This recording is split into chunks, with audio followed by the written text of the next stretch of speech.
তিন সিস্টেমে ব্যবসা করবেন। কয় সিস্টেমে? সবাই বলেন, আরো জোরে বলেন। এক নাম্বার হচ্ছে মোশারাকা সিস্টেম। মোশারাকা, পার্টনারশিপ।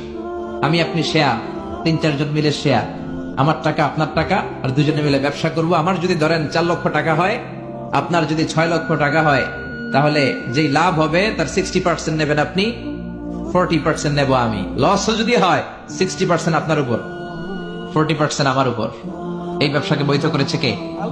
আরো জোরে বলেন না। দুই নম্বরে হচ্ছে আল মুদারাবা। মুদারাবা বৈধ। মুদারাবা মানে হচ্ছে আপনার টাকা আমার শ্রম। আল্লাহ আমার কোনো টাকা দেয় না, আমি মিসকিন, আমি ফকির, আমি দেব শ্রম, আপনি দিবেন টাকা। কত পার্সেন্ট লাভ হলে কে কতটা নিব এটা আমরা ভাগ করে নিব, কিন্তু লস হলে আমার কোনো লস নাই, কারণ আমার শ্রম আপনার টাকা, আমি যে খাটছি এটাই তো আমার লস, ঠিক কিনা? কথা বলেন। আর টাকা যেহেতু আপনার, পুরো লস নেবেন আপনি। এই সিস্টেমও ব্যবসা যায়। তিন নাম্বার হচ্ছে আল মুরাবাহা। বুঝার চেষ্টা করেন, আমার ঘরে ফ্রিজ নাই, ফ্রিজের দাম 1 লক্ষ টাকা। কয় লাখ টাকা?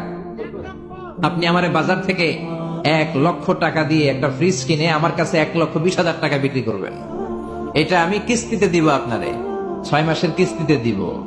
আপনার লাভ হচ্ছে আপনি 1 লক্ষ টাকা দিয়ে কিনে 1,20,000 বিক্রি করছেন, 20,000 লাভ। আর আমার লাভ হচ্ছে আমার কাছে কোনো টাকা নাই, আমি ফ্রিজের মালিক হয়ে গেলাম, কিস্তিতে দিয়ে 6 মাস পরে আমি টাকাও পূর্ণ করে দিলাম। এটাকে বলে মুরাবাহা।